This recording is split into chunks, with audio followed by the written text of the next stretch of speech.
Now, the global airline industry has taken a nosedive amid the complete shutdown of travel during the COVID-19 pandemic.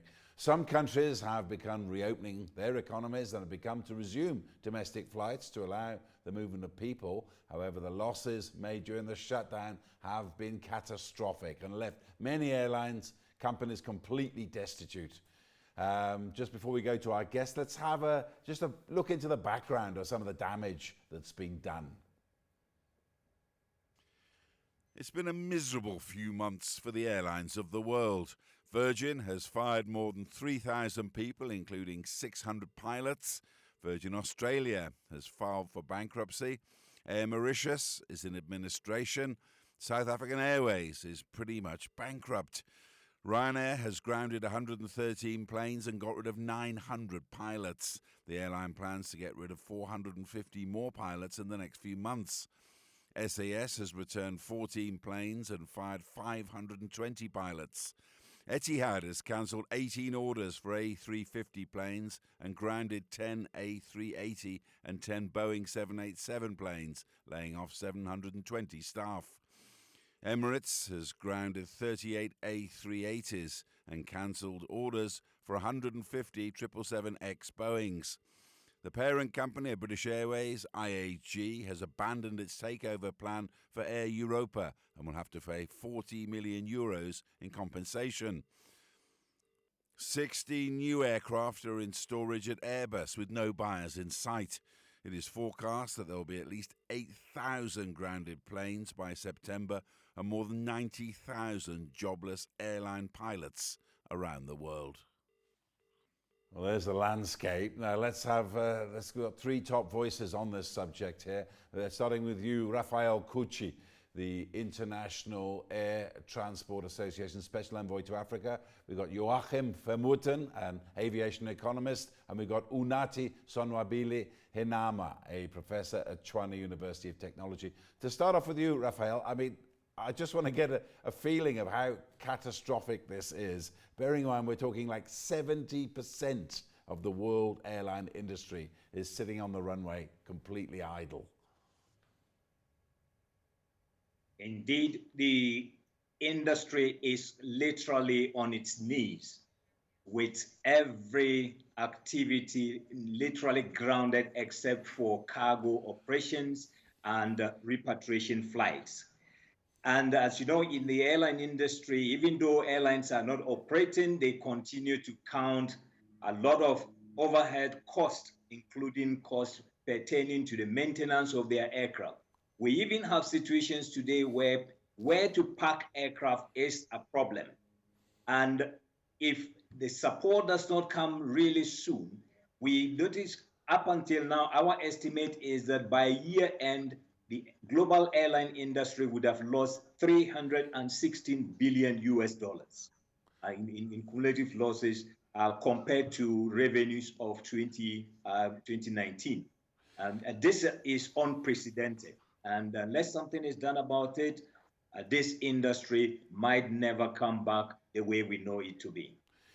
And again, you know, I was looking at some of the other incredible figures we had there. I speak to you, Unathi Sonwabile Henama at Tshwane University, and we talk about 90,000 pilots. I mean, that's a small town in this world, will be unemployed. How is this going to retard the stock of skills that we have in the airline industry? I believe that the loss of international travel would be catastrophic all over the world. But if you look at important source markets such as China, which for the past couple of 10 years have had a more than 100% compound growth in domestic aviation. So domestic aviation might become the primary means by which the aviation industry will be able to operate. In the South African context, it will be quite muddy because, I mean, with the loss of SAA, which is quite imminent, it means that all the other private providers of aviation would have to adapt to the new, which means less people in the sky. That means that they'll obviously require some government support to ensure that they are able to weather the storm. And if I could come to you, Mr. Vermooten, as an economist here, what does the airline industry of the world look like on this particular time in May 2020 after all we've been through? Well, as Raphael said, all the larger airlines are really in deep trouble. Their ability to earn a living has actually been terminated by the government groundings. And it's very unclear what will actually trigger activities to start up again. You must also remember that pilots and components on aircraft are time expired.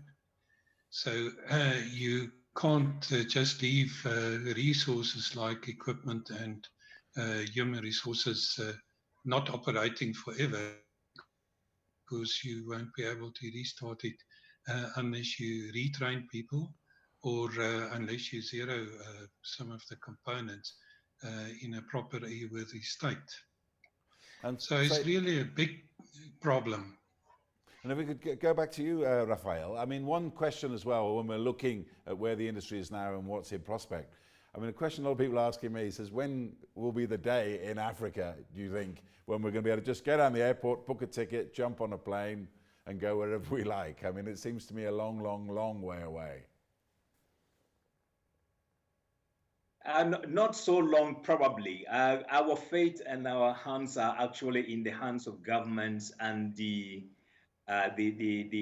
health authorities, the World Health Organization, the CDC, and the country-specific health entities. As soon as the pandemic begins to slow down, we are already working hand in hand at the global level with CDC, WHO, ICAO, ACI, and other bodies, preparing the ground for a restart of the industry, both at the global level and also at the continental level through the African Union. So we're just hoping that what we are seeing today, we are probably tapping to a flattening of the curve sometime in the near future. Our hope or our plan that we had looked at last month was that we expected domestic operations to resume in some markets later this quarter. And then by the third quarter, we're looking forward to having regional flights, that is intra-Africa flights resuming. And hopefully by the last quarter of the year, we look forward to seeing intercontinental flights starting somewhat. What is important though is for us to have a consistent and an aligned way of restarting the industry.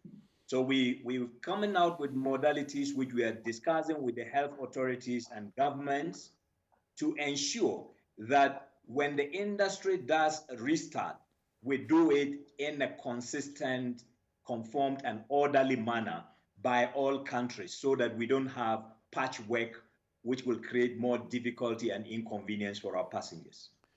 Because that's one of the problems I understand, if I can speak to you, Mr. Vermooten, I mean, like, is the fact that there isn't enough consolidation, there isn't enough contact between regulators and between companies on this continent as it tries to grapple with the problems we face.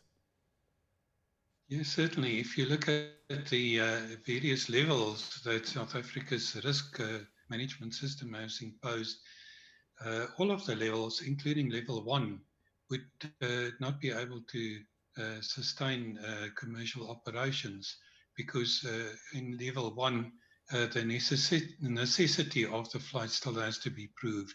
So it's only when all the levels are abolished that large-scale commercial aviation can really be operated within South Africa. I think there was too little communication between the regulators, that's the COVID regulators, and the Department of Transport needs to take a lead.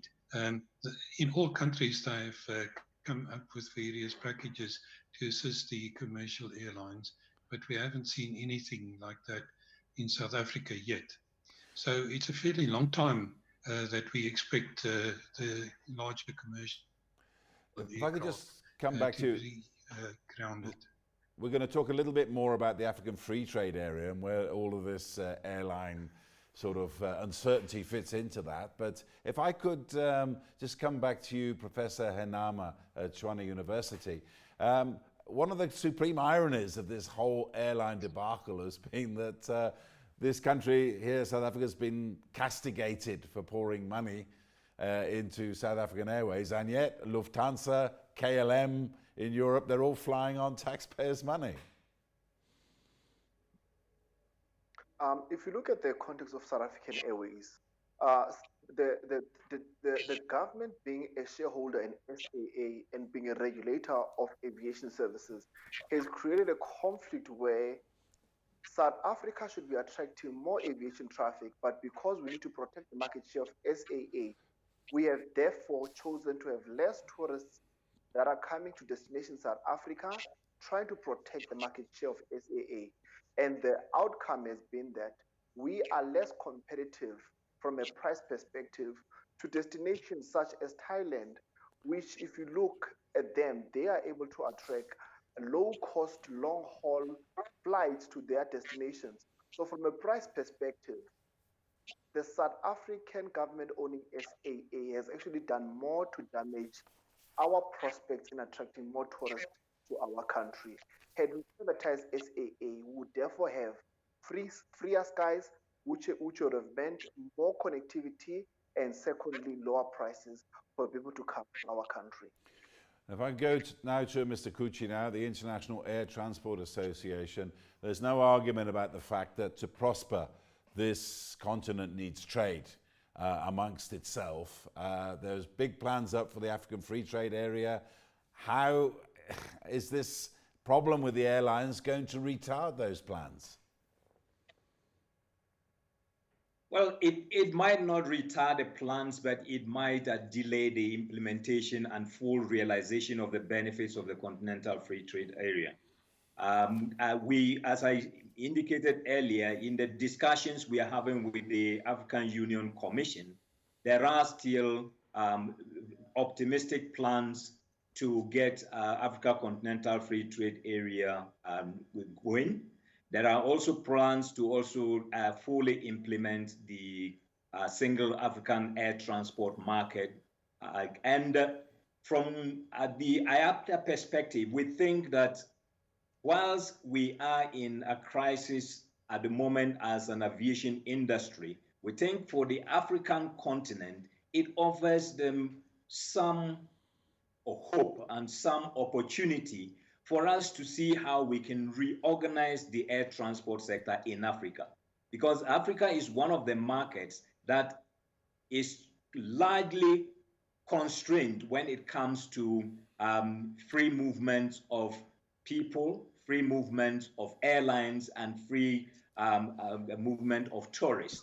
And so we think that when we get out post-COVID, we want to see an Africa that is fully integrated, fully aligned, and fully supportive of the growth of aviation and tourism, and also so that we can increase the current African intra-Africa trade, which is at about 16%, to the 52% that the African Union is projecting in the next 3 years. And if I could just go to you, Mr. Vermooten, while we're on that subject, we're talking about $314 billion losses in ticket sales alone for the airline industry. Surely, on this continent, how are you seeing it? There's going to be some airlines that are just no longer going to exist anymore in a few months' time. Well, it's very clear that even airlines that are profitable and well capitalized won't be able to withstand the financial impact of COVID-19 grounds. Some African airlines and many governments overseas have actually granted financial assistance to airlines of various nature, not only during the grounding period, but also the restart period. And because you start to produce capacity before demand rises. So, for example, in China, there was financial aid during the period of the shutdown, but also in the restart process. So we really need to get our regulatory authorities like the Department of Transport to study this issue. Otherwise, we won't have competitive airline networks left. And all modern economies need airline networks. Sure. If I go back to Professor Henama, the Pravin Gordhan, the Public Services Minister, he's been saying that maybe a new airline can rise from the ashes of SAA. How likely is that, bearing in mind where the industry is now? I believe it's impossible to save SAA if the state is currently involved, because the state, as we know, South Africa is facing a lot of fiscal challenges, and the emergence of COVID has actually exacerbated state finances. So I don't believe the state has got the money to start a new airline, and I don't believe the creditors would be willing to extend any credit extension facilities to SAA, because the SAA business case is no longer relevant within the South African context. So possibly for us as stranded taxpayers, this might possibly be the end of SAA, and we might stop suffering from being taxed to obviously put money in SAA, which is a bottomless pit of money being thrown at. Sure. If I could just have a closing comment from all of you, just looking forward, starting with you, Mr. Kuuchi. How long do you think it's going to take then for airlines to go completely back to normal on this continent? Well, like anywhere else around the world, airlines at this point need the support of their governments and need the support of the international community. So first and foremost, governments will need to provide some financial support during these difficult times to airlines to enable them sustain their operations out of this COVID-19. If we don't do that, and especially on this continent of Africa, where many of the airlines have already not been profitable, but whose services we cannot do without, because if we need intra-African air connectivity more than ever before. If we don't get our airlines to live beyond COVID-19, chances are the recovery of African economies will take much longer to happen.